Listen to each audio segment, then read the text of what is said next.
Hello and welcome back to the Measure I'm Dara. I'm joined by Matthew Jeremiah Hooson. I assume that's your middle name. I've never asked you, but I'm guessing it is. Isn't, but I'm not going to tell you what it is. I tell all my secrets to AI, not to the likes of you. Yeah, you only give away the really deep personal information to American corporations. Yeah, Claude has so much dirt on me, it could destroy me overnight. But me too. And I've been realizing this through this podcast by talking to guests about this and saying about how, we're just perfectly happy to give away. I've spent the last 5 years declining cookies.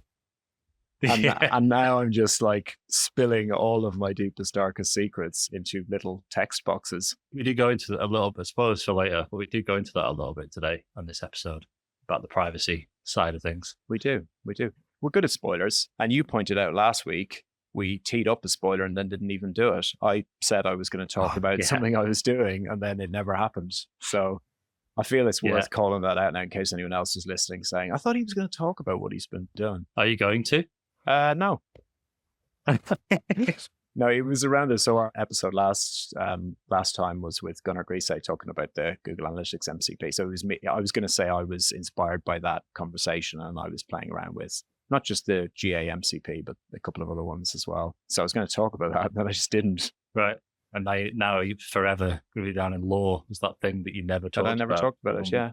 Well, I've said it now. I've been tinkering. GA1 is definitely interesting. Need to explore it a bit more. But other ones as well, like I've been using Obsidian note-taking app, so I've been playing around with that MCP. And also, these are kind of personal ones, but a running app that I use as well. They've got an MCP, so I've been using that to build myself a little running dashboard. Yeah, just to procrastinate basically and not run. So I just build the app instead of actually doing the running. Well, it's 30 degrees outside. Sorry, 27 degrees outside in Spain. Yes. You want to run around in that? How many degrees is it where you are? 7. Between 7 and 10. I'm wearing the fleece. That tells you all you need to know. Conversations have begun about when is the right time to put the heating on within Measurelab's virtual corridors. So that's where we're at. Yeah, I can't relate. Sorry. Let's move on. Okay, salty news. Let's do it. What's happened in the last week since we last covered in great detail all of the wonderful changes that are happening in the AI space? You mentioned, I haven't read this, but you mentioned it. You seem to be wanting me to tee this up, so I'm going to. The MIT study. So you're assuming I've read it? Well, no. Well, nobody's assuming that. This is salty news. It's assumed that we skimmed it. And in that vein, I have not read the actual report, but I have read lots of articles about it because that's how you consume information, isn't it? You don't read the actual source. You just read the stuff so around meta it. To read the actual thing. I know, yeah. I wouldn't waste my time with that. And to be honest, I don't even read the sources around it. I just feed them into something like Notebook LM and just get it to give me a very simple, digest. Podcast. Yeah, podcast. And then I listen to that podcast and I ask it to make it really long as well. Oh, there's a bit of news. You can now get Notebook LM to debate in the podcast. So this wasn't actually this wasn't officially part of the salty news, but I just thought of it. So you can now, because it's a bit boring when they tend to agree with each other, don't they? These two robot voices. So there's new modes now. One of them is debate. So you can actually, I haven't tried it. I want to see if I can get them to actually have a full on blazing row and then have one of them maybe storm off the podcast. And then nobody else around the world could ever get them to do a podcast again because they've fallen broken. out. I want to break Notebook LM. But yeah, one of the, I think, I'll probably get this wrong now. There's 4 modes now. I think one was whatever the original one is. And then I think one's something like critique or something. And then, but anyway, one of them is debate, which is probably going to be the fun one to try out. Right. Just to mix Google it up. does love just secretly releasing things. And it feels like that kind of feature on Claude or what's the other one? OpenAI. That's worrying for OpenAI that they dropped to the bottom of my thought there. Yeah, they just kind of, it's all fanfare, but Google seems to be releasing so many little bits across such a wide space that they just don't bother. It's like someone will find it. Google, you did. Honestly, and it's probably very good. I did. Yeah. So many themes with this podcast. So many little side plots and subplots, but you've now just killed OpenAI as well. We've killed Adobe. We killed, what did we kill? SaaS products or something a while back? ETL products. ETL, they're gone. And now OpenAI's gone. So, OpenAI's gone. It's just Anthropic and Google now. Nobody else. Yeah. There used to be another player in the AI market. Hit list. Can't remember who they are now. Anyway, MIT almost lost the train of thought completely there. there's an MIT report which is doing the rounds and has terrified everybody. And it says that 95% of Gen AI pilots fail. This is within enterprises. But when you go beyond the clickbaity title, as some people have done, I haven't, but I've read their thoughts. It's a very suggestive, very clickbaity title. I think there's some interesting metrics. It's only really looking at kind of profit and loss metrics. It's doing it over a very specific time frame. It's not taking into account anything around operational efficiencies or any other valid metrics that these pilots might be actually achieving. So it's the thoughts out there on the web seem to be that it's quite a narrow, it's taken quite a narrow view, and the methodology is a little bit iffy. But as always happens with these things, it's had a huge effect, especially because it's come from MIT, and there's been all sorts of kind of follow-up things around, the bubble is going to burst and all this kind of stuff. But it's cyclical, isn't it? It's like, I think at the minute, going on LinkedIn and a few other places, everyone's flipped back to the belittling of AI, and it's a flash in the pan and this, that, and the other, and then goes back the other way, and there'll be a lot of sort of doomsaying and the end of the world is coming, and it just goes back and forth and back and forth. Yeah. Whatever gets the most clicks that particular week to be cynical, I think. That's pretty much it, yeah. That's what it's all about. So anyway. Did it say if these sort of AI endeavors of an enterprise were they taking into account just efficiency gains of a user using it just in their day-to-day without it being some distinct project within the enterprise? I don't know. I think, again, there was quite a narrow definition of what was even included and what they meant by a pilot. But operational efficiencies weren't included. They weren't looked at. It was literally, is it driving revenue? So it's like that's the only thing that would matter. It's like if it's not driving, and I think there was even some wording around it wasn't even just incremental revenue. It was like rapid revenue generation or something like that. So it's basically expecting it to be some kind of silver bullet, and didn't look at any of the other metrics that it might have been improving. So for our listeners who can't see, Matthew's just given a little virtual thumbs up there. You must really agree with what I'm saying. I think the bottom line is, just like our salty news, I think this is a very salty report, but it's certainly getting some attention. So if that was their real objective, then I think they've achieved it. Well, not so tenuous link into what we could talk about a little bit with Claude is that they released these, what do they call them now? Their global indexes. Economic index, yeah. And it looks across industry, looks across countries, looks across various different metrics to try and figure out what impact is Claude, in this case, having on specific geographies and specific sort of verticals. And obviously, they know that because they know where people are querying from and the types of questions they're asking, so they can figure out like what kind of job this person has and what aspects of that job are they attempting to automate or augment, and what stuff aren't they touching. And the idea is for them to get an idea of sort of how much this stuff's permeating and where and when this might have far-reaching economic impacts. I suppose if automation takes off or whatever in particular sectors. I will describe this for the listeners, but I'm going to share my screen, which is radical on a podcast, but we will describe what we're seeing a little bit. So I'm just looking at the latest one here and just chucking out a couple of thoughts. So this is like the top 30 countries by share of Claude usage.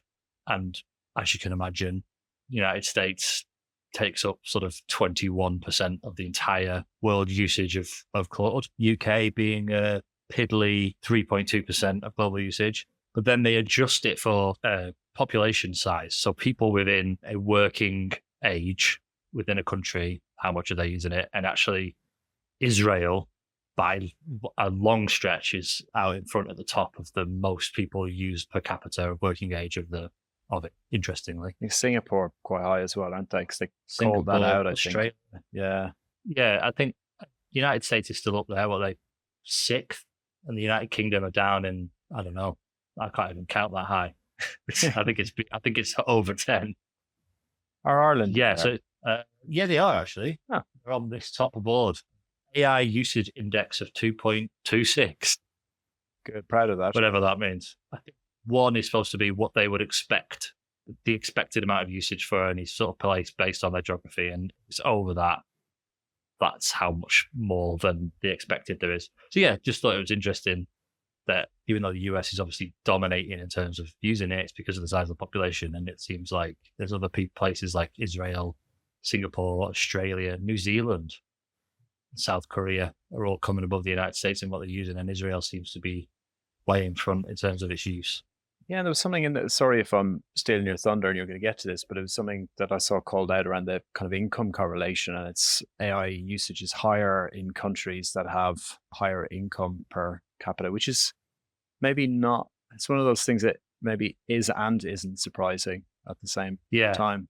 Yeah, it's this income and anthropic AI usage index by country. So yeah, the more GDP per working age in US dollars, the more likely they're going to be using it, the higher index of its use. So yeah, I guess, yeah, like you say, it's obvious if you think about it, but interesting to see. It is pretty tight correlation of usage to capita. Which is something, and I think you'll hear this come up in a couple of different contexts, but I think this is something that is a point around some of the inequality around not just AI, but I guess tech in general. But you'd think, you know, anybody with an internet connection can use this, but it's not that straightforward, obviously. And I think people who are have access to better education and potentially have, you know, come from higher income backgrounds are more likely to take further advantage of this technology, even though you might, and you shouldn't really, but you might think that it could be a leveler because, you know, to some extent this is free. Obviously, it's not entirely free, but, you know, it is available for everybody to use in theory, but in reality, it doesn't quite work out that way.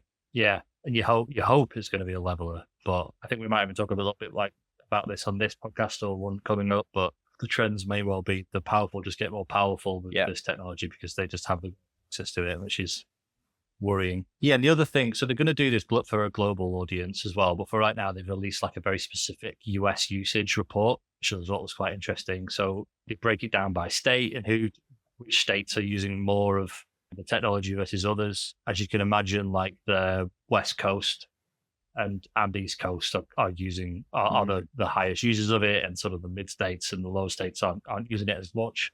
But I did find interesting. So they break another bit down by top industries, like what are each of these states using it for when they are using it? Obviously, as a lot of people would guess, computer and mathematical is the top in pretty much every state. The top state for its use is actually DC, and it's only 7% of their usage is computer and mathematical, and the others 5% is arts, design, entertainment, and sports, which doesn't appear anywhere else on the map. And community and social services, so it doesn't appear anywhere else on the map. Yeah, that one state's got a different use of it than anything else, which is interesting. Can you dig down into that? Because one thing I found with this is not knowing what would you call it, even the kind of demographics of the different states of America. Reading through it, it was less, I took less from it because I didn't know enough about what I would expect in different, you know, on a state level within the states. But if you wanted to, could you can you dig a level down? I don't know. You can look a little bit about the overall category and group. This just shows you that Washington is, Washington DC is top. I mean, the only thing I know about it, there was probably any American listener screaming at us, but I know it's the capital. And I suppose a lot of political and that sort of type of thing goes on in that state. And I guess I expected, for example, that the West and East Coast would be heavier in terms of their usage just because of, you know, Silicon Valley and California is over on the West, isn't it? And you'd expect to be a higher concentration of usage from computers and things like that. I guess like universities as well, because education seems to be a larger proportion in certain states, like California, Washington. Education comes out really high as a use case. So anyway, we're kind of guessing at things here, really. But one final point of this, I suppose, is they also broke it down by augmentation versus automation. So augmentation being, they define it as, you know, you're kind of use it as a co-pilot. You're working through the thing together until you get to an output. Automation, they're defining as you're happy just to hand tasks off to AI and just say, like, you do it. And they do mention somewhere in the report, we'll put this whole thing in the show notes. They mention somewhere in the report that automation is rising. So almost like the trust in this stuff, people are getting more and more used to it, or more and more trusting in it, or they're getting more and more skilled at using it. But whatever that is, they're kind of handing more and more stuff just to, you do it and I'll take the output. Apparently Utah love automation.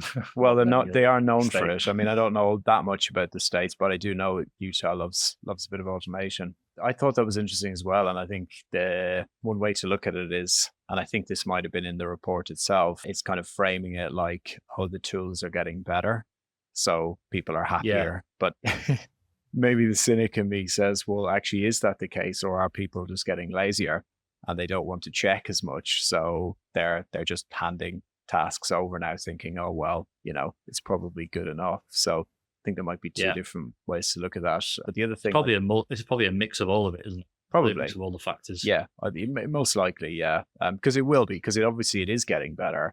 But at the same time, the more familiar people get with it, it's like with anything, isn't it? It's like, at the beginning, you're very cautious with things, and then you start to get a little bit complacent over time. It's like my phone. When I get a new phone, I don't drop it. And then as soon as I drop it pretty much daily after that. After that point, because you think, well, I'll just, it's fine. It'll be fine. But the other interesting thing I thought about the automation versus augmentation is that the countries with lower AI adoption per capita tend to be using it more for automated tasks, whereas it's the reverse, the other way around, with high adoption countries preferring augmentation, it seems. So what exactly that means, I don't know. I don't know. You can guess at hypotheses of, like, you've got maybe more work going offshore and they're using it just to deliver, just to automate that work. And then put in, say, some of the higher per capita countries, it's individuals using it within companies to augment themselves. Yeah. But that is, that's a complete guess and hypothesis, but that's the first thing that popped into my head. Yeah, I think it would make sense. And it's going to be interesting when the global version comes out to see how some of these trends, do the same trends exist across different countries, or, what are the differences, and how it differs over time as well. Yeah, very, very serious, straight-laced salty news this week. It's not very salty at all, really. No. They actually had data to back up what we were saying. Real hard visualizations. Data. Yeah, and not really news either. This is like a live demo. Wow, people are really getting a treat this week. Yeah, you saw us reacting to it in real time, and now it's done. Okay, so coming up next, we've got our guest this week, who is Brian Clifton, who's going to be somebody that a lot of our listeners will know. So anyone who's been working in web analytics will undoubtedly know the name Brian Clifton. He's a published author. He was actually part of the Google Analytics EMEA team in the early days, and really interesting guy. We have a great chat with him.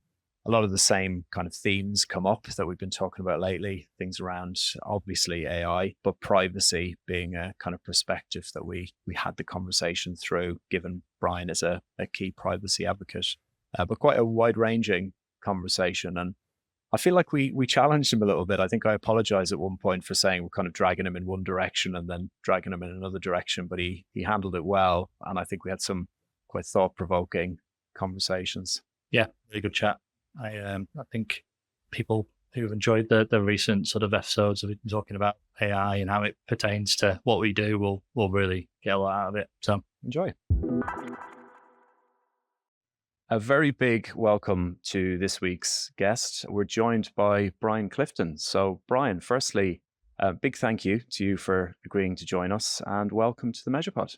Pleasure. Looking forward to it. So we always kick off, Brian, when we've got a guest, we let them do the job of introducing themselves. So if you could tell, I have a feeling a lot of our listeners will obviously know who you are, but if you could tell us as much as you like about your bit of a whistle-stop tour of your background up to what you're doing today. That's always the hardest part, isn't it? It is. This is the tough question. Some people love it. I absolutely hate it. But anyway, I've been around a long time. So I crazily set up my first internet business in 1997, which was 1 year before Google was even launched. So it was a silly thing to do, really. I just ended up explaining what the internet was to people. But anyway, I've been a long time, and now I'm going around giving presentations, and the title is typically, 25 years of web analytics, what I've learned, sort of thing. So it makes me feel old when you stick that number in front of it. But a lot of experience. I've learned a lot. I guess I'm known for the 4 books that I've written around Google Analytics in the early days when people actually read books. So I think the first one was 2008. And that's a big thing, I think, for any practitioner to be out there in print and to be recognized for that. I also worked at Google. So I was the very first head of web analytics for EMEA, so for Europe, Middle East, and Africa. I joined in 2005. I had a very strong association with a company called Urchin Software, which is the company that was bought by Google and became Google Analytics, in fact. So I joined in 2005. It's a grand title, head of analytics, head of web analytics, but it was just me at the time. So I was tasked with building a team.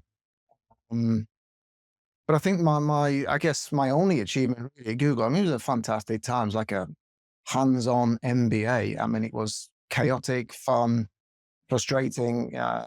We grew as a company. I think we doubled every year. So when I joined, there was about 3,000 people. The following year, 6,000. The following year, 12,000. And 20,000 or something. And I don't know what they are now, 150,000 maybe. But so it's a fun, chaotic time. I think the one thing that I'm proud of there, apart from, of course, building a team, but if you've heard of the Google Analytics individual qualification, the GAIQ, that was me. That was my baby. I built that from conception, and I trained a few hundred Googlers to get their knowledge up to speed in the early days. And then it was taken, publicly and used externally, and it became, I think that's pretty fair to say, the qualification to have if you wanted to show off your skills with Google Analytics. It's changed and something different now, but I think for 15 years, it was the dominant one. So I'm very proud of that. I mean, those are my big achievements, I think, in my career. I have a contentious question then straight off the bat. So the GAIQ, I had a theory for years that it would intentionally give you the odd wrong answer, even if you were convinced you were right. Maybe this is just me trying to justify not getting the full 100%, but I used to argue with some of the answers and think, I don't think that's quite right. So is there anything to that wild theory? Certainly not when I was there. No, there was nothing like that. It was hard enough just getting it launched globally. It was one of those very rare events. I think it was the first event at the time where someone from Europe developed a product that was picked up by Mountain View. So Google is very US centric, and at that time was very California centric. Nothing was developed outside of Mountain View at all, to my knowledge. And he was the first one. So it was like, hey, for Europe. So we were just struggling to get it out the door, make it relevant, make it interesting. Yeah, get something out of it. There was nothing like that then. Whether it is now, I don't know. It wouldn't surprise me if there's the odd ringer question in there to pick up any people that are cheating. Woe betide them doing that. But I never got 100%. And I wrote most of the questions in the early days. So I used to catch myself out. All right, that makes me, I'm fine. In fact, that's even better. I'm happy with that answer. Sticking with GA then, we'll probably meander a bit. Maybe a good bit of this will focus around GA, some of it won't. What are your, and I'm going to start with probably a pretty big, broad question, but given you were so close to it at that time, and having seen it go from, Urchin becoming Google Analytics through to Universal, and now more recently GA4, what's your kind of like big picture take on where Google Analytics as a product is at now and where it sits in the broader kind of analytics landscape? Well, I mean, if you go back to those early days, I mean, when we launched, I joined just before the launch. It was my job to sort of do that in Europe. So I kind of remember it pretty well. In those early days, the first task that we had was to figure out, okay, how many users are there of a commercial strength web analytics tool? And we came up with a number of around about 30,000. So globally, there's about 30,000 accounts that we were kind of competing against. That was the total size of the industry. And we had to figure out, well, okay, what's this difference? What difference is this tool going to make? And as you know, launching it for free was a massive change at that time because everyone was having to pay, and not just paying, to have a product. They were paying typically, per report, or if you wanted to customize that report, you might have to pay for an extra custom variable to be added. So that was the state of the industry, and within a week of launching, I remember this, we got 100,000 signups. Wow! So instantly we tripled the size of the industry, which was fantastic. A little bit scary because we weren't expecting that. We were hoping maybe after 1 year we'd have that kind of volume, but with 1 week. So we actually had to, close the service for new signups. The 100,000 was still running, but we couldn't take any more new ones on. That closed for a year. That's why we got more strange to say this, but more hardware in place, more processing power, more memory. I mean, literally tens of thousands of machines were required that unaccounted for. Now, when you look at where adoption is, it's difficult to count accounts because, people have multiple accounts and test accounts and blog accounts, and some accounts are dead and no longer around, but it's about 30 million. So you've gone from an industry size of 30,000 to where we are now is around about 30 million, thousandfold increase. I mean, it's a fantastic journey. And this real kind of, the big phrase that was always talked about right from the beginning was data democratization. So the fact that everybody has access to the data, everyone can do their own analysis or, come up with their own theories and plans of how to improve. In those days, we talk about improving the world. We talk about improving not just businesses and marketing, but just making things better for everybody. That was Google's mantra, make better decisions with good data. So the big part of that was a freemium model. And that was a double-edged sword because it by making it free, massive adoption, of course, it drives it. You also have to have a good product, and it is, I think, a very good product. But also it's difficult for the competition because obviously how do you compete against a 800 kilogram gorilla in the room that can do what it wants because it hasn't a very profitable ad network behind it. So I think the big change has been this just massive adoption. And some people only know Google Analytics as their analytics tool, but now everyone's using data and expecting to use data and expecting to have access to it. So I think that's the big win from Google Analytics, or even a practitioner like myself point of view is, from a niche kind of industry and niche set of skills to one where every marketer, every analyst is expected to have some pretty advanced skills now. So it's been that's a fantastic journey in my sort of professional career. Do you see that changing? Because you get, say, with the emergence of GA4, you got so many people who weren't happy with that change from Universal Analytics to Google Analytics 4, shouting to the hilltops that they're going to move to this, that, or the other. But it still strikes me that freemium model and that £800 gorilla, as you put it, still exists. And I don't know how many people are actually really, how much attrition Google are really seeing with the move to GA4, or if things have changed. Yeah, it's more like 8,000 and it's kilograms, not pounds. So yes, I'm an Englishman, but I live in Sweden now. I've been here for 15 years, so I'm a Swedish citizen and everything, but still English. But kilograms is my thing. Yeah, it's been, I think a couple of things is, one, the big transition, part of that transition of being premium is tools like Google Analytics and others moved away from being very IT focused, reports for IT people to just measure load, if you like, server load, to being much more about marketing. Because marketing, is the purpose of having a website at the end of the day for the vast majority of businesses. So he moved out of IT into this kind of marketing, more generalist sphere because Universal was just such a good user interface. It was very intuitive. I think that's why people liked it. It was very hard to sell training services in those days. I mean, that's what I did when I left Google. I became a consultant in a small business, and training was one of the ideas we had. Let's get people to use this product, in a smart way. But people just said, well, no, we don't need training. We can figure it out ourselves. It's so easy to understand and use. So you had this massive generalization, and I think of the product and sort of good understanding. But I think what's happened with GA4, and I think why people have been and still are frustrated, is the fact that it's become a very technical tool again. It's kind of moved away from this kind of canned reports, if you like, predefined reports, which were very, very useful, very well thought through, and you could do some customization. And it's become a very flexible, a tool which is can be used in many more different ways than Universal could ever be. But with that flexibility has come more complexity. So it's become more IT focused, more technical again. It's quite funny. We've gone this kind of full circle. Whether that's a good thing or a bad thing, I don't know. I miss Universal. I generally do. I think there is a real hole in the market for a really good marketing analytics tool where you have good analytics skills, but you're not a data scientist, where you just need to make quick decisions about, ROI and return on ad spend and things like that.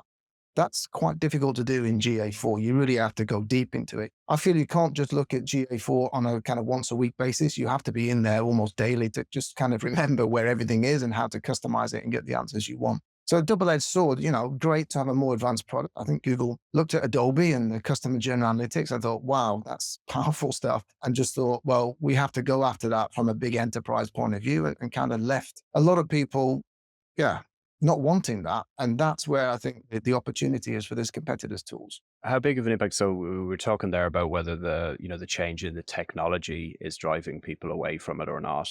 What about Google's kind of, well, both their approach and also maybe the perception people have of them in terms of privacy? So do you think with the changing legislation, do you think more companies are starting to think about moving away from more from a user privacy perspective rather than necessarily the differences in the skill sets required to use the platform? Yeah, I think it's a double whammy. I think you had the UI fiasco, and to be honest, it wasn't launched very well. Google claiming GA4 was, just as good, if not better than Universal. And actually, it was so many features missing. I think they're just about at parity in that respect. So I think it was part of that. And the privacy issue. I mean, privacy, as you just said, it's much more part of the mainstream conversation now. Marketers talking about privacy, which was unheard of, 5 years ago. They're worried about it. And I think what's driving that's not just the legislation, because we've always 20, 30 years, maybe even longer, had privacy legislation that was still applicable to the digital world. But when GDPR made it a more sort of, European-wide, more solid framework, not a lot changed. People said, oh, great, there's a legal framework. But when fines, the data protection authorities started issuing fines, which started, I think, about 2022, that's when people took notice, because now there was money on the line, of course. A couple of online pharmacies last year or 2 years ago were fined about 1 or 2 million euros for bad practices with data. That gets people's attention. No one wants to pay a fine, and no one wants to be responsible for that data breach, because that's your job on the line. Basically, it's not good on your CV, as well as the bad PR for the company, which is, incalculable. Really, who's gonna buy from an online pharmacy that's had a data breach? You're just not going to go there, are you? I think privacy is definitely there now, and I think the challenge, you asked it before, is about, are people really moving away from Google Analytics? There's a lot of talk, there has been a lot of talk of people wanting to move. What they figured out is change is really hard. It's hard to re-instrument your website for another tool. And it's hard to retrain everybody for another tool. And of course, then there's the lack of a free model. Typically, you have to pay. So there's a lot of barriers, I think, to stop that. As well as, this massive shift that we had in the past 20 years from IT to this data democratization. Who owns web analytics these days? There are so many stakeholders. You have IT, you have marketing, you have HR is a big, for large organizations is a big stakeholder. The CEO, the board level, they want access to the data. There are so many people, sales teams, support teams. No one's in overall charge. And so there are cracks. And when you want to have change, if you don't have a leader responsible for the entire product or ecosystem of data collection, very hard to drive that change. I was trying my best to hold off till a bit later to introduce the buzzword AI, but I might have to just do it now. So I was going to ask you this later, Brian, but I think maybe it's a good conversation to ask it now. So you're talking about the kind of resistance, which is natural when a company's been using a product for a very long time. It's not easy to just change that overnight for a variety of reasons, some technical, some cultural, maybe some down to, ownership. With things like, the advances in AI technology and things like MCP servers, do you think if the technical barrier to switching to another platform is reduced, could that be a tipping point to make people actually shift away from, and not even necessarily just shift away from Google Analytics, but potentially just pick and choose different tools for different jobs? And it could just become a lot more modular, and people are just using AI to bring in whatever technology is right for the given task at hand. Yeah, I think you're right. I think AI has a very large role to play. If you think about I was talking earlier about my love of Universal, I still think it's a great product, a great user interface, so much, information to get across, and yet pretty straightforward to navigate around. So user interfaces are really tricky to build. I mean, I know that because I built my own tool to do auditing of data collection, for example. And, you want to highlight stuff, but then once people have found it, they don't want to be kind of highlighted so much because they get it. Now you want to highlight something else, and you can't do that dynamically. You have to build a one-size-fits-all interface. But if you remove the interface, if you have some standard reports and say, okay, let's just use a prompt, so we don't have the visual stuff and the menu navigation, let's just use a prompt and ask you questions. I mean, Google started going down this route, I think about a year ago or so. You can start asking it questions. I was at an event, I think earlier this year in Amsterdam, a Google event, where they openly said, that the GA4 interface is not really going to change, because people still complain about it. It's not as good as Universal, or it's not intuitive, or it's clunky. And it was very much made clear that the GA4 interface is not really going to change much, but what they're going to push a lot more is AI prompting. So you build your own interface, essentially. Look at your own chart. I think that's going to be massive, because then you don't have to think about the body of knowledge you have just in order to find stuff and do stuff in analytics tools. They're so complicated now, and you have to invest so much time in it. If you were to move away from that, you would be able to switch to a different tool a lot easier. And even, Peerweek Pro, which is a much smaller player than Google, they have a very dated interface. I mean, I think that's part of what's holding them back. Great product, but dated interface. And it's, I've talked to them. I'm involved with Peerweek Pro at some level. And, I've talked to them about, let's get this interface sorted out. But it's a huge cost for them. So many dependencies of the backend tool. It's not just a reskinning, but they've said, we're thinking about doing this with AI using prompting interface. Basic tables that give you the data, the raw data. You want to see something graphed or something like that? Let's run a prompt. Those tools are good enough now. It feels like the path of least resistance, doesn't it? Like even with search, you'd think that it was such a well-established thing, going to Google, finding a topic, flicking through a few sites, pulling out the information you needed, gathering that together and making a decision or whatever. But that was so quickly interrupted by OpenAI search features and the deep research that's begun to happen. And we were saying last podcast with Gunnar that maybe in our minds it's difficult for us to imagine moving away from these interfaces, because potentially we're too far into our careers and too much of curmudgeons to think about just opening up a text interface and just interacting with that instead. And like you say, maybe Google will just tag that on the end, and slowly nobody complains about the crusty GA4 interface as much. I think it's a challenge for us older generation of analysts, should we say, to move away. But I think you'd be surprised at how straightforward it is. It took me, for example, to use something like ChatGPT or Claude, within a week, I was like, oh, how did I ever live without this? Not just because it was fast and quick and summarized, hours of research in perhaps a few minutes. Not just that, but just how quickly you get into writing prompts, good questions, basically. I mean, a year ago, all of my professional life, it's been when you do a search, it's been keyword searches. What keyword should I type? Do I use a plus sign or a minus sign to make sure it's definitely included or not included, and add quotes and all of that nonsense we've had to go through for 20 years. Now you just write a question and you get a pretty good answer, not always perfect.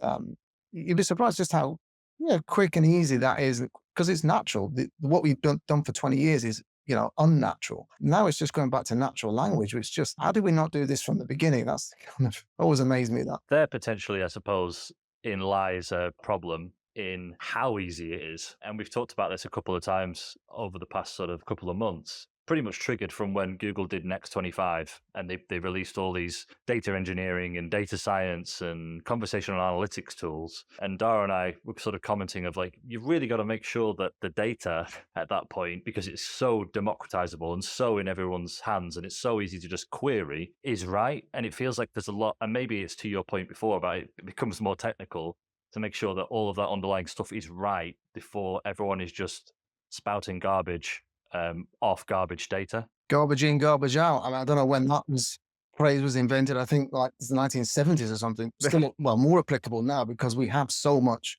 data. And let's face it, most data is either noise or junk. I mean, just it's thinking about privacy and what you were just saying there about people, now you can just ask a question. You can be really descriptive, prescriptive. You can give loads of qualifying context when you're prompting. So by doing that, and I'm sure we've all done this, you're actually sharing quite a bit potentially about you that's identifiable.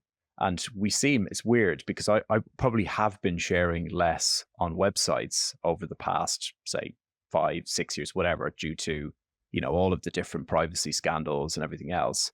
And yet now I'll go onto Claude or ChatGPT and I'll happily just say, I'm in this place and I'm looking to do this thing. And here's some more information about me. So there's kind of I guess where I'm going with this, there's a natural incentive to people. They're getting value by actually sharing information, but there's obviously a cost to that maybe people aren't aware of. So do you think that with the kind of growing trend of people using LLMs to research and find information, Do you see this as a step backwards potentially in terms of user privacy, or can it be managed and balanced where you're getting a good trade-off between what you're giving and what you're getting? Well, I think the good thing with regulation, that's just, made this very strict, even with the AI Act, but before that, just in general with the websites, is there has to be some kind of consent. So the nice thing with the AI tools, well, they have that. But I think with the AI tools, I mean, I'm a big fan of ChatGPT, and I'm getting into Claude more recently, which is a kind of ethical version of ChatGPT. There are very easy settings to just turn off the fact that they will use your data to train their models. But it is opt out. So it's on by default.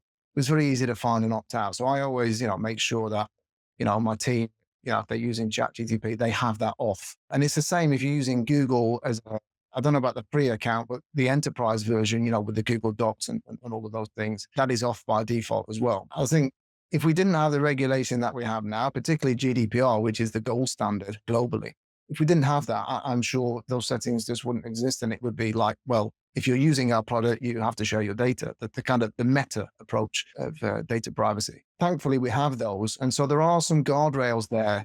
But yeah, you have to be aware of what you're doing, with data. And, the reason why I know this is because in the company, we use a lot of AI tools to help us. And we obviously work with client data, and we have to tell the clients, look, none of this data, if we ask a question about a particular table of data, to make it simple, none of this data is actually used by ChatGPT.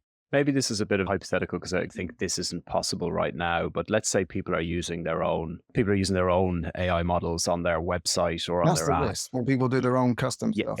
Exactly. So even if there's some element of consent, so let's say I go on an app or website and I give some element of consent to have some of my data collected, but the power of these AI models is what they can infer potentially from a relatively small amount of data.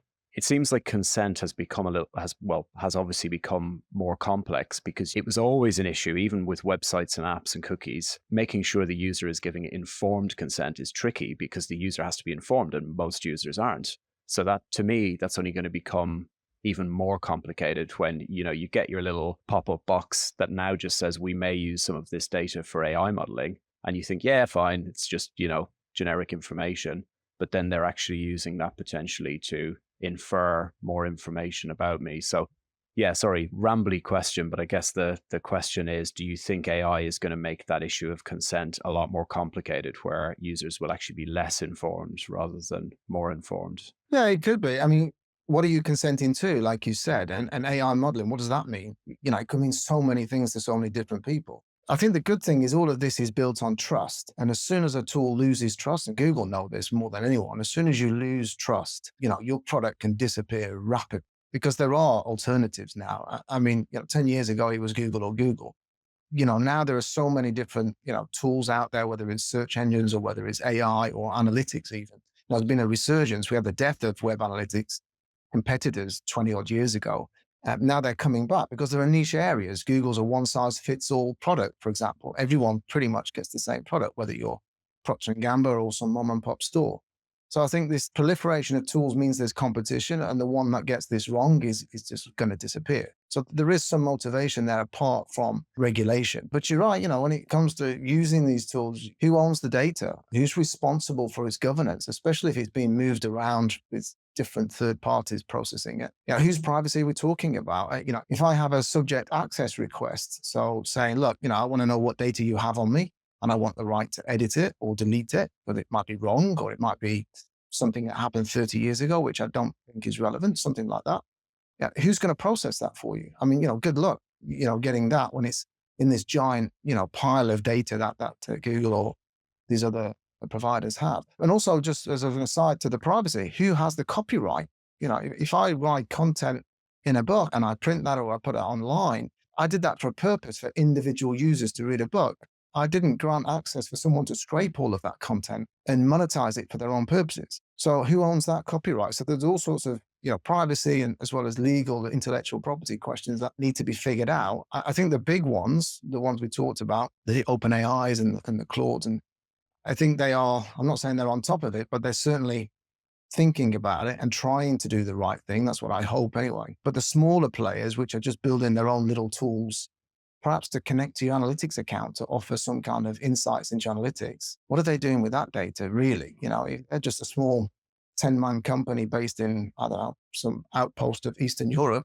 Clever engineers, I'm sure, but do they really take privacy as much as seriously as we do? Do they understand the regulations as well as we do? Are they, thinking of collecting data now and then using it for a different purpose tomorrow? All of those things. It's that's a real challenge. Those kind of offshoot companies, rather than the main players who know if a main player slips up, they know there's going to be another. If ChatGPT messes up, there's some massive data breach. Claude, which is basically some of the original founders of OpenAI, left there and set up Claude, they will pick up and everyone will simply move to that tool. So at least we have that competition, which is also a good balance. I do wonder, though, if, especially with websites and the fact, I think, like we already said about search and a lot of that information being surfaced directly in a chat interface rather than a user then going off to traffic a site and go to a site. And I suppose the content creators are the big people hurting, people who earn money off content on their sites. I do wonder, one theory I've got is all this personal information that you chat to a ChatGPT about or a Claude, that they could start sending packets of data to websites about you to try and give something back to these websites and give them information about who's consuming their content. That's my cynical crystal ball view, that they may have the richest kind of data that you could want from these OpenAI, from these foundation models sent back to sites. You'd hope that doesn't happen and there's enough privacy stuff in place already to circumnavigate that, but it feels like an avenue. Oh, my big worry is, professional journalists, the big, proper journalists we're talking about, The Guardian, the BBC, the Herald, the New York Times, proper journalists doing investigative work, holding democracy to account or being in war zones trying to tell the truth. If all that's just going to be scraped and just given away for free or summarized without any in-depth analysis, there's a worry there as to how it gives a false narrative of the story. But also, these companies have to make money. The Guardian or whatever newspaper you read has to survive. Journalists have to live as well. So that's always the worry, isn't it? I mean, the traditional model of advertising is so destroyed with digital over the last 20 odd years that they struggle to survive. And I think AI is possibly making that worse. So I don't know what guidelines or guardrails are there for them, but I do worry about professional journalism. Yeah. Yeah, it seems like a lot of the frontier models like OpenAI are just going with their hat in hand to try and make posthumous agreements like, yeah, we've already nicked all of your data and trained everything on it, but could we make an agreement now that we could have done that if we wished? Yeah. I don't know how lucrative they are. I mean, maybe some good will come of it if they do that, but it's yet to be proved, doesn't it? I mean, that's the problem. You nick all this data and bad things can happen to it, or people just over summarize it and you get a one-word answer to a very complex problem. And I think there's enough complexity in the world that we don't want it shrunk down to one word. We need the nuances. We need to understand the differences between different cultures, for example. We can't just all unify on one word. There are subtle differences that can be, highly offensive or whatever to people. And that's important. Those things are what make us human. That's important to us. On the subject of kind of risks to industry and professions, just switching back to our own industry. So Brian, you've been consulting and you've been teaching people through the books that you've written how to implement analytics solutions, how to interpret the data, how to use the data for years, as you mentioned at the beginning. I think I read that you said somewhere that AI tools can help speed up the process for some analytics tasks by 10 times. And that allows the analyst or the analytics consultant to focus on deeper work. And this is something that came up on our last episode as well, actually, with Gunnar Grease. He was saying the same thing. And I asked quite a cynical question. And I said, look, in reality, will some people at least just still find busy work to do even when they free up that time? Like, is this an illusion, this idea that we're going to free up this time to do more meaningful, valuable work? Or do you really see that that's going to happen, that we'll just basically get rid of the mundane, we'll offsource the mundane to the AI, and we'll all do brilliant, creative, strategic work? Yeah, I mean, I think, so will the analysts, be replaced, or will they do, mundane work? I think what AI will show up is, who are your strong staff? Who are the people who know how to not just use the tools, but actually do something useful with it? Versus, the slackers, if you like, who just kind of, fill the gaps with something else, more meetings, maybe something like that. So I think it will show, who your good staff are, which is, not a bad thing, I don't think. I think in terms of the analyst, I don't think our role is going to disappear. if you're a good analyst, there's only so many hours in the day, and finding good analysts, good data people who think creatively, because it is a creative science. I mean, you need to know a lot of technicalities about the web and about data science and models and things like that. But ultimately, the point of analysis is to be creative, to change something, to change a website, to change the user experience, to build a better product or have a better company or whatever. And having more time to think creatively, because I've spent a lot of time down in the weeds looking at log files, like things like that. It just takes away all of the time, which is very hard to quantify and very hard to monetize, but time to be creative and come up with an idea that can change something, that can turn a company around or make it much more profitable or grow the ROI by 1 percentage point. So I think having a tool a set of suite of tools, basically, which is automation, that's where we are at the moment with AI. It's automate all the mundane stuff. So not automating digging roads, but automating thought processes and manipulating data. It frees up a lot more time. So great, okay, I'm 10 times or 100 times more efficient. I can handle more clients. My boss is very happy about that. I can do more work, but it just frees up more time. So I'm now doing projects this past year that have been on my shelf for 3 or 4 years, but I've just never had chance to get rid of, because I know it's a commitment that I have to sit down and spend days, maybe weeks on, like research stuff, things I'm interested in, writing a book, there's no chance I can do that just now. There just isn't the time. But with these tools making me much more efficient, I'm now doing projects, not just working faster, but I'm doing projects that I've wanted to do and never had chance to do. And now I'm doing those. I'm thinking about new projects, which I never had the capacity to even think about. So I think that creativity is, a lot of people talk about the speed of change, and we can automate stuff and move faster and make more money faster, if you like. But I think the key that a lot of people miss with these, the opportunities that we have with AI, is just the ability to think now, to have the space and time to think, which means be creative. And it's being creative that solves problems at the end of the day. I completely agree. And I've got a follow-up question, and I have to apologize because I feel like I'm pulling you in one direction and then pulling you in another direction. I love it. But I'm gonna ask it anyway. So I completely agree with you, and it just got me thinking. So you're this creative analyst, and you're really good at getting into the data, understanding it, and communicating a message. So forgetting about AI for a second and bringing it back to the privacy angle, where's that trade-off where you're this hungry creative analyst and you're desperate to understand the data and tell a story, and the industry is maybe pushing back, maybe some would argue not pushing back enough, but you've got this kind of seesaw between needing more data to be more creative and to come up with better ideas versus the kind of pushback to have less data on users, or at least maybe less personally identifiable data. How do you kind of walk that tightrope? If you're a really good, ambitious analyst and you want to make sure you're doing the best job possible, but you're also kind of taking a privacy first approach, is there an answer? Is there a way to walk that tightrope? Yeah, and I think you just alluded it in your question when you said, less personal data. I mean, everything, this past 10 years has become hyper-personalized. From, I noticed it in, 2012, 13, 14, it was becoming very personal. Certainly when I was, working very heavily with Google products. And I remember talking to a product manager, Nick, you know who you are. And I said, I just think this is the wrong way to go. And he was like, well, we've always collected personal data. We just haven't surfaced it before. And it just got me thinking, I thought, I don't like this at all. And that was my beginning of moving from I'm still a practitioner, data practitioner, but moving much more into privacy, which is almost, my entire role these days. It got me thinking, and really from about 2015, everything has become hyper-targeted, hyper-personalized. And it's a myth that you need all of that hyper-targeted data. And the idea that, the internet would collapse if we didn't have personalized ads or remarketing, it's just nonsense. We had it. Google and Meta were making billions way before, it all became super targeted. So I think there's so much you can do with data that's at the aggregate level. Yeah. Data is not evil. We have to have data. If you're going to build schools, have the right number of teachers, the right number of hospitals and doctors and houses, and all the things that we need to do in society, you have to have data. But the idea that you need to know, my entire search history, what my preferences are when I go to the pharmacy, what my preferences are in clothes or whatever, the personal stuff. The idea that you need to know that in order to make money, I just think is absolute BS. I really think it's a myth that's been propagated by people that make a ton of money out of this stuff.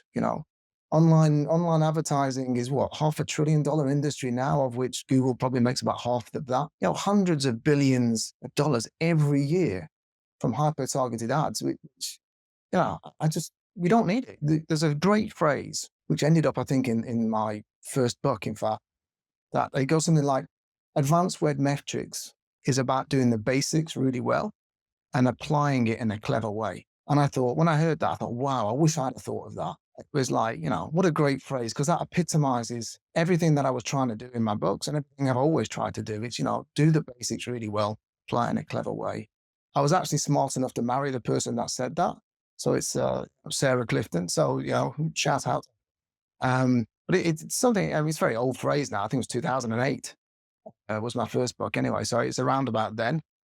I still think it's applicable today just as much as it ever was then. Yes, there's some, personalized data. If you've got a transaction, you've got some personalized data. You've got a subscription form or newsletter subscription or sign up. Of course, you've got personalized data that you're going to handle. But everything else, I'm not so sure. I just think we could do a very, very good job as analysts without knowing exactly, even if it's a fingerprint. I mean, people don't know it's Brian Clifton. They don't know my name if I accept these third-party cookies, but it's a digital fingerprint.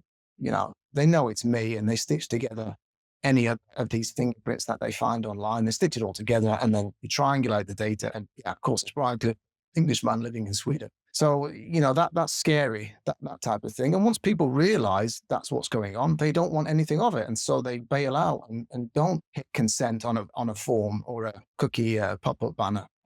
So it's a real challenge. But if we could just get people to think creatively about running marketing that doesn't require hyper-targeting. Ironically, 20 years ago, Google was the king of contextual advertising, called AdSense. They were the king of that, and they just kind of let that go, or they morphed it into something that's, I keep using the word hyper, but it's hyper personalized. So it was possible 20 years ago. I'm sure we can do a much better job now.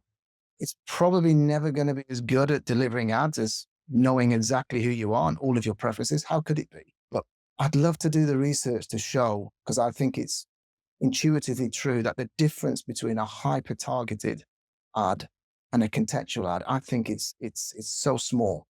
And the trade-off in privacy, benefits of having stronger privacy for users, means they're much more likely to give you their data when you ask for it, because they trust you. So, sorry, it's a bit of a rant there. A long answer to you.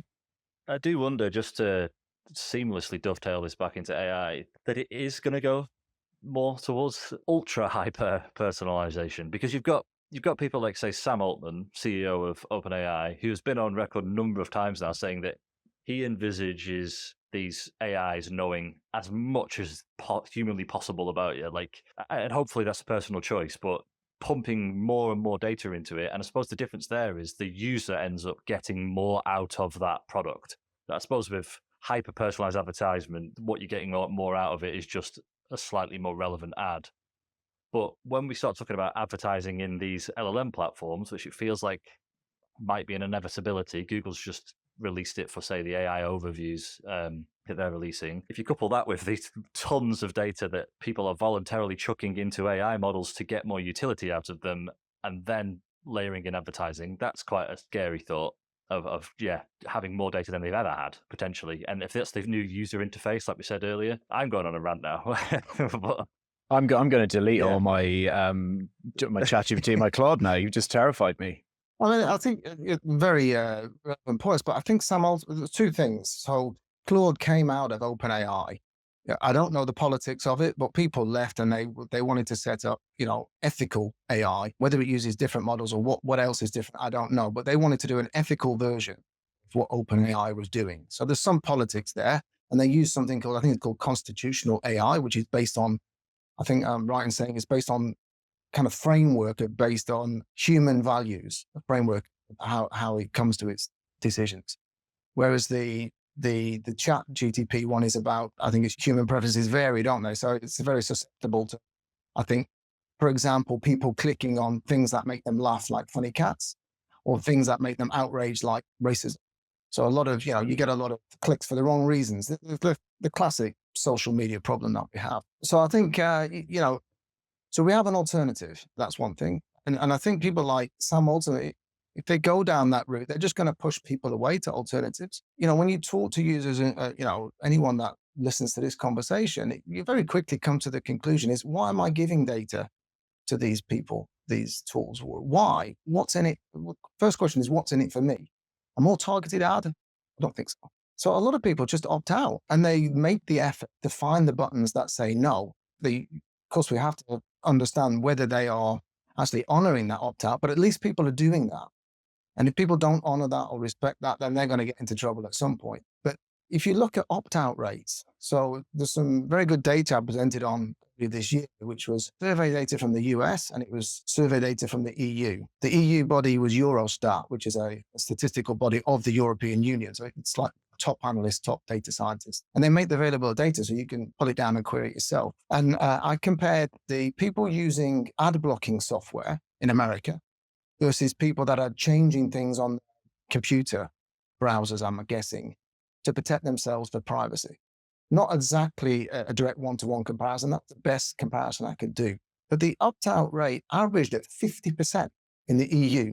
50, which was surprisingly high for me. I knew it would be, in the 20s or 30s, but 50% was the average. Some were much higher. Finland was very high from memory.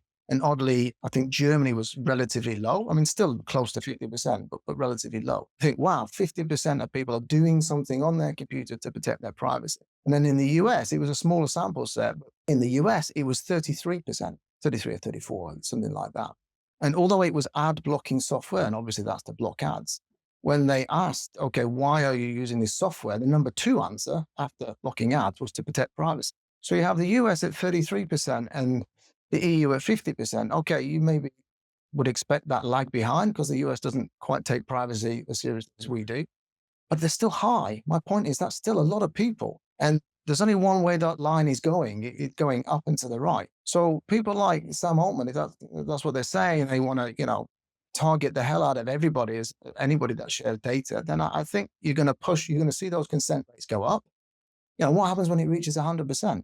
100% say no. What happens then? Does all this collapse? Or are we all using data from 2010 because everyone opted out? Do we never move forward? Or do we, do the tools, the more ethical tools like Claude, do they suddenly become the dominant place? So there's a lot at stake here, not just about building smart algorithms, but really making sure that you have, trust at the end of the day from users. And I don't think we're there with the trust. I think that's very much on a cliff edge at the moment, and looks to me like it's tipping in one way to be decided. I think that's what I was getting at really there. And I agree with what you said. I imagine the utility of AI and imagine, I guess the best way to look at it is like it's an assistant. The more your assistant knows about you, the more powerful and better it is. So I guess we haven't got that acid test right now of like, are people going to start just wanting more and more utility out of the assistants as they get more and more useful and they just naturally start to pump that data in? But I hope, like you say, there are other players.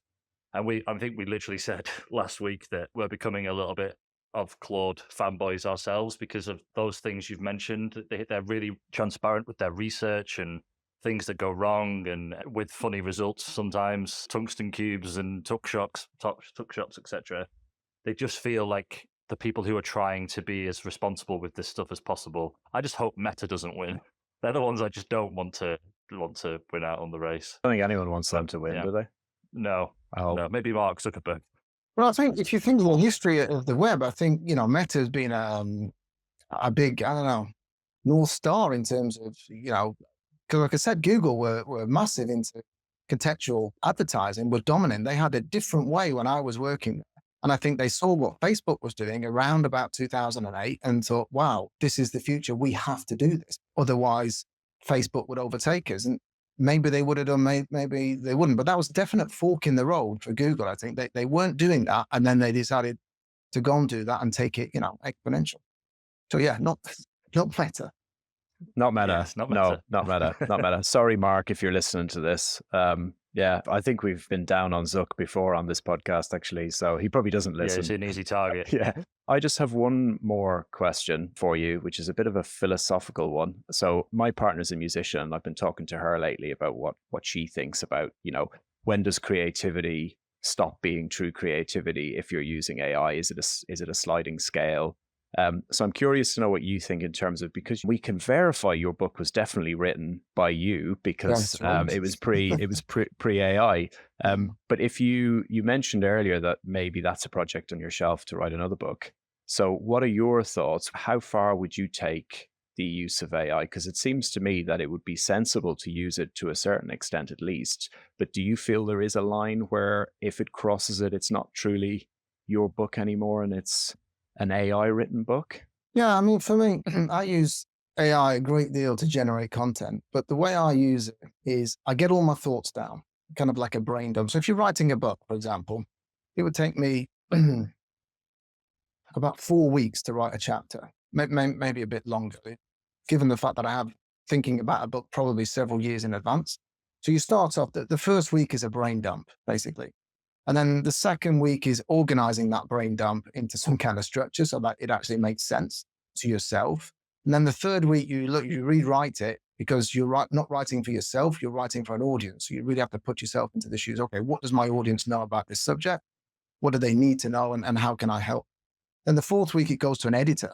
And the editor, if you're with a professional publisher, the editor beautifies it and takes it a better level, better structured sentence, better language. And then it comes back to me and I do some edits. So we're into 5 weeks at least.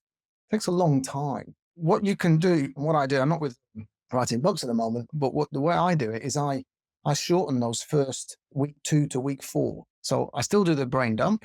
So these are my thoughts. This is what I know. And this is what Brian, understands about what I'm writing. I don't need to worry about whether a reader of my book understands it or my content. I want to understand. I want to make sure it's correct, scientific, rigorous, and those sort of things.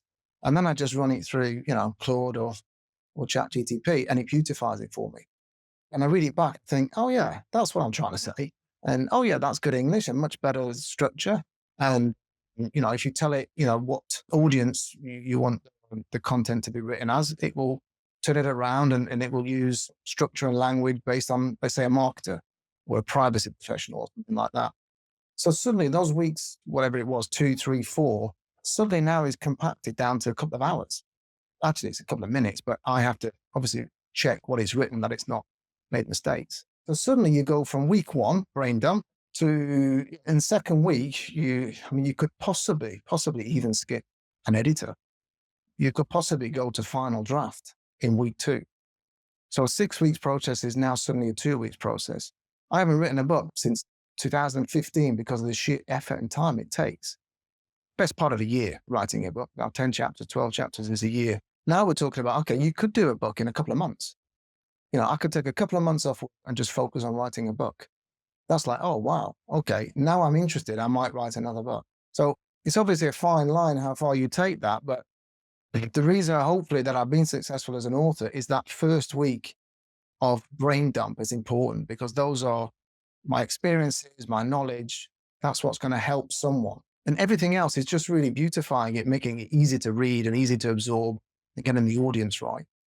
So I think it's a massive, for creative people, whether it's, I'm only talking about writing, it could be, I don't know, painting or something or drawing. It can really, supercharge you in terms of what you can do. And like we said at the beginning, do projects that have been sat on the shelf for so long because you haven't got the time.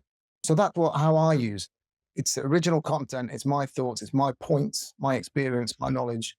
But it's written in a much, I would agonize. When I do a LinkedIn post, I used to agonize for hours to make sure I've got the tone right, that I'm not too critical. I want to be constructive. Especially if I am criticizing someone's privacy approach, you still want to be constructive. You want to give them the opportunity to fix it. I spend hours, making sure, and I'll go to my wife because she's a marketer. So what do you think of this? Is it? And in the end, she just said, why are you bothering? Now I'm writing a lot more posts than I've done for years because it's much more easier. But it's still my original input. Yeah, that's what's important, isn't it? And I get it. I just hope your editor's not listening because he or she is going to know now they're out of a job. Yeah, Dick, sorry, mate. You've done a great job, Dick, but unfortunately AI has replaced you. He'll just use AI as well to will himself. He'll move on to bigger and better projects. Yeah, I ask this question every time, and they're it's a bit of a funny question in these kind of context of these conversations, because we've kind of been talking about the future quite a lot, but essentially it's crystal ball over the next sort of 2 or 3 years. Where do you see things going? Where do you see things heading? What's the big changes coming our way? Yeah, I mean, I think the hyper personalization, I think that's at a tipping point. We talked about that. And at some point, users are just going to say, it's users, not legislators. They've already said, there's a framework for this. If you have consent, that's pretty much what you need, informed and transparent and all of the other qualifiers. So the legal framework is there, but users are still giving away data, often unknowingly. I think that's going to grow. I think there is a tipping point. The problem is, I've said that since 2008. When I left Google, I was just walking out the door, I think, and I was at an event.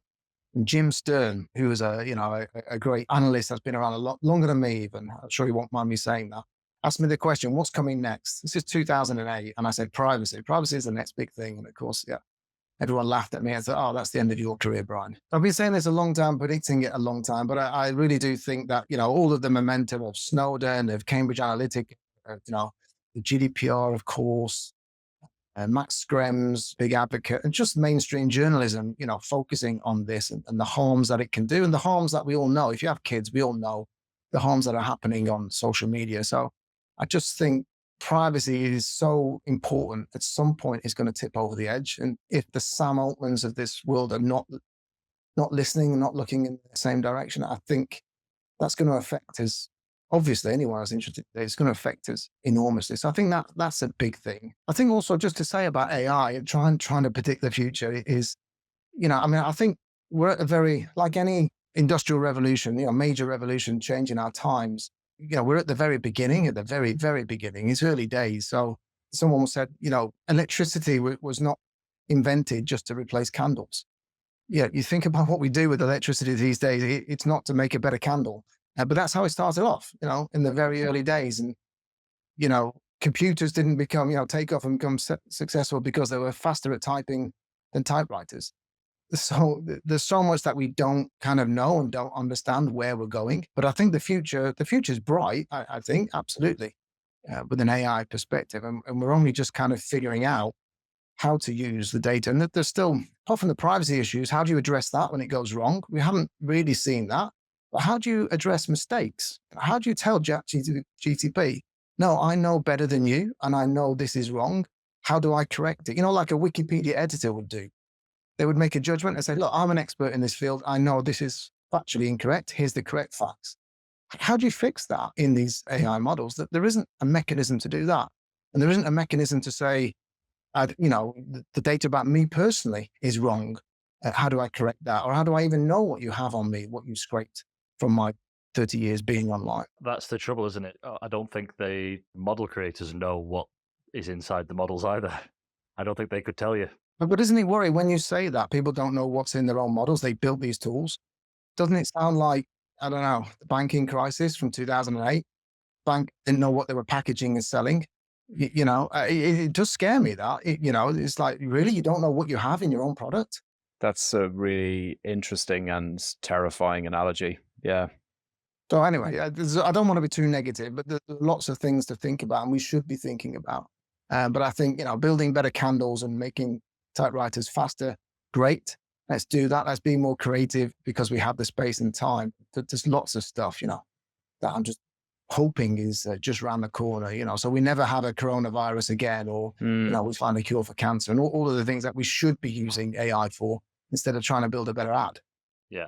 That's my fault. I was thinking in my head, this is one of the more optimistic future things we've had, roundups we've had, and then I instantly brought it into a negative space. So I'm glad you went positive again. Let's call it balance. Brian, I'd just like to thank you again. Appreciate your time for agreeing to come and chat to us. It's been a really good conversation and left room for more, I think. So if you're open to it, maybe we'll see how these predictions pan out in a future episode, maybe. Oh, yeah. Scary. But yeah, for now, thanks again. Thanks, guys. Appreciate it. Enjoyed it. That's it for this week's episode of the Measure Pod. We hope you enjoyed it and picked up something useful along the way. If you haven't already, make sure to subscribe on whatever platform you're listening on so you don't miss future episodes. And if you're enjoying the show, we'd really appreciate it if you left us a quick review. It really helps more people discover the pod and keeps us motivated to bring back more. So thanks for listening, and we'll catch you next time.